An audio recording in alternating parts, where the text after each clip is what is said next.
Welcome back everyone to our second basic tutorial of Python. So today we're going to talk a bit about data types and especially collections. So data types that have other data inside of it. So we have tuples. Tuples are immutable, so you can't change anything inside of it, and they're ordered. So the first element is always the first element, the second always the second, and so on. And they have a fixed size. So since you can change them, you can also not change the size, right? So if you have a tuple with two elements inside of it, you can't add another one. Then we have lists. They are mutable, so you can change things inside of it. So if you have a list with a 1, 2, and a 3 inside it, afterwards you can still remove the 3 and change it to a 5, for example. Then the list is also ordered, so the same thing as before, and it's also expandable. So if you have a list with 1, 2, 3, you can add a 4 inside of it, and then you have 4 elements, and then you can add other ones as well. Then we have the dictionary, and the dictionary basically is also mutable, and you have these key value pairs as we've seen in the Python 1 tutorial. And the special thing is it's not ordered. So your first element isn't always your first element. So just if you put something in first, it doesn't mean that it's going to be in the first position. And usually a dictionary has really fast access. So if you want a value from the dictionary, you're going to get this really fast. And it most often needs more space, but we're going to talk more on this later. And then we have a set, and basically a set is just unique members. So you can think of it like a list with only each element once. So if you have a list, you can do 1, 2, 1, and in a set, if you give in 1, 2, 1, it would just be 1 and 2 because it stores everything only once. And a set also has very fast access because it works similar to a dictionary, and it's also not ordered. So you can't guarantee the order of the elements inside of it. So in thinking about data types, this is going to be especially relevant in Informatics 2, not so much in Informatics 1. Basically, you have two types of complexities, time and space. What does it mean? Time complexity. It means basically that how fast can you access the elements inside of it? How fast can you find an element inside of it?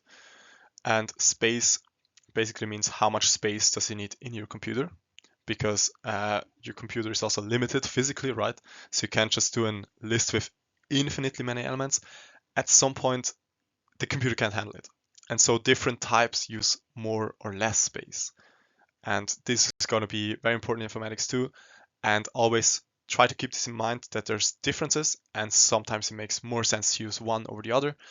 But it can also make sense to use one over the other because of other reasons, such as readability, ease of use, and so on. And then we're going to talk about conditional flow, which is basically the expansion of control flow that we've seen before. So we already have our river example, and we're going to use this again. But today we're going to have a helper and say hello to Gary. So if you have Gary here, and he's going to shrink down. So he's going to start here, right? And now, as we've seen before, the control flow, basically you go down and you're going to go here in the code. And now if he's going to go down, is he going to go here, here, or here? And basically the conditional flow allows you to decide, do we go right, left, or in the middle? So what does it look like in a program?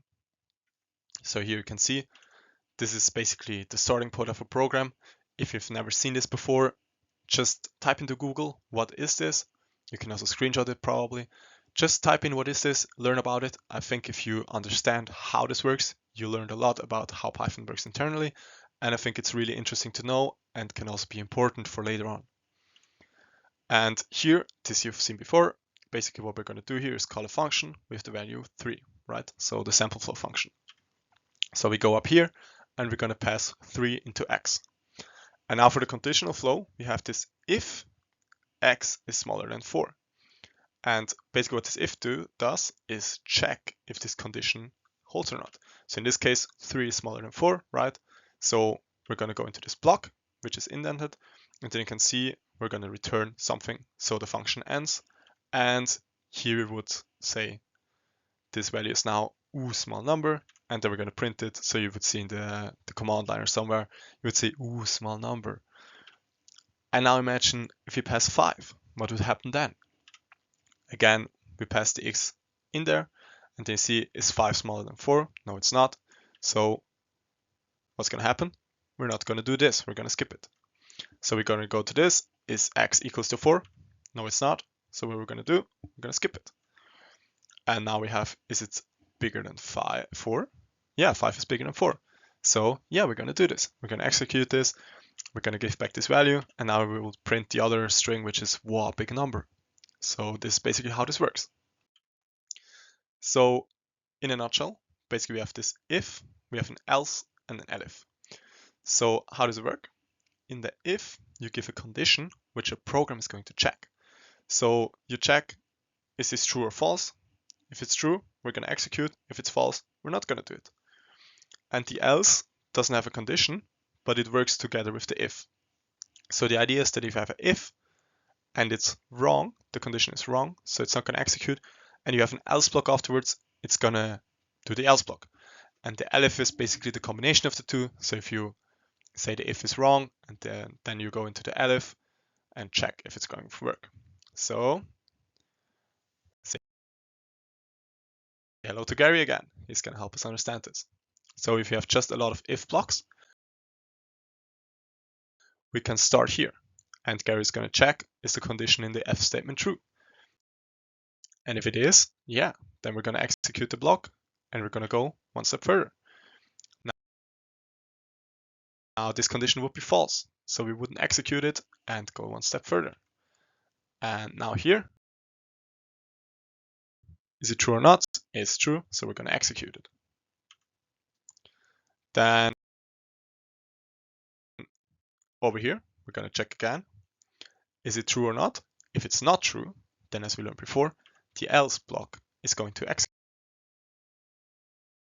without a condition. And then we have this last part. Basically here, if the if is false, it's first going to go into the elif.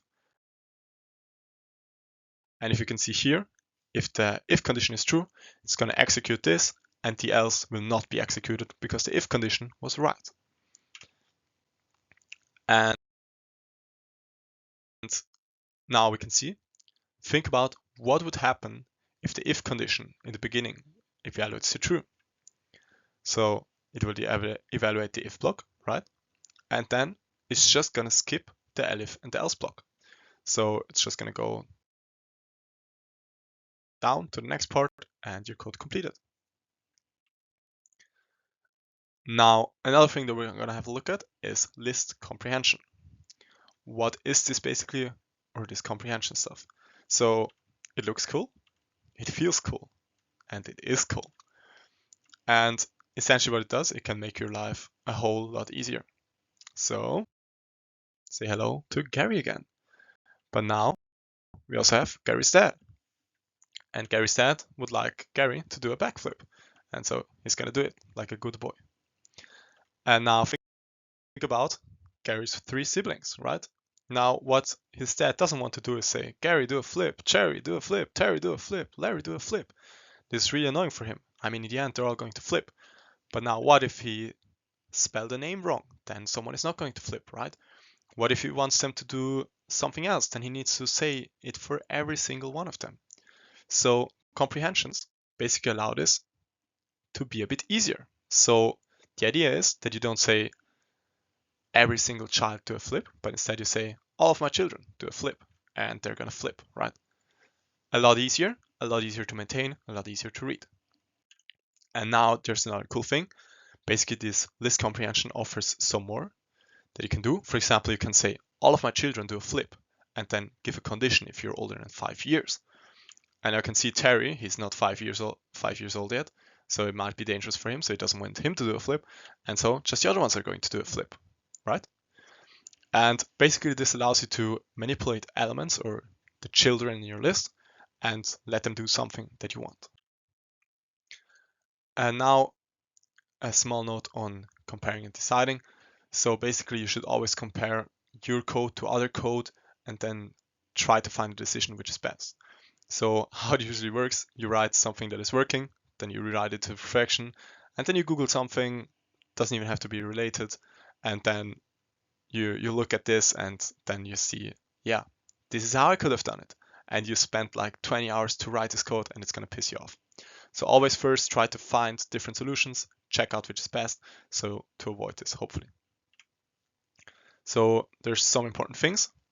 Basically, there's no best answer. In informatics, there's hardly ever a best way to do something. That's also why we have all these different programming languages, right? And it's always about finding these pros and cons and then comparing them, seeing if it's worth it, what do we need, why do we need it, and so on. And here it's really compare the stuff and be curious. Be curious, why is this better? Why could this be better? Why wouldn't I want to do this, and so on. And with time, you're gonna get better and learn a lot. And there's some key points as well. In your code, always aim for readability, or at least most times. Try to really make your code that you can read through it, and even if you don't have any idea of programming, that you still understand what is going on. And a big thing here is naming your variables. So don't give names like A, B, C, or X, or Y, or Z, but instead give meaningful, good names.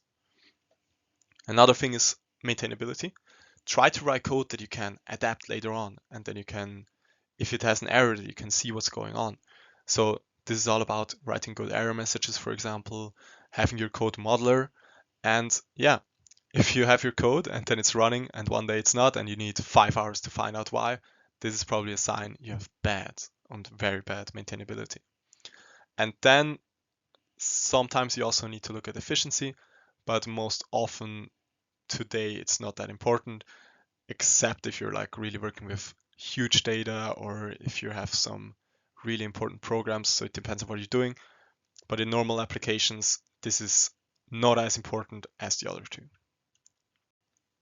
And as said before, or many times, philosophies differ a lot. And so you're going to see a lot of different opinions, a lot of different ideas, and they're gonna be so different. And sometimes it's even fun to look at some threads where you see some people, yeah, going at it and discussing or cursing at each other.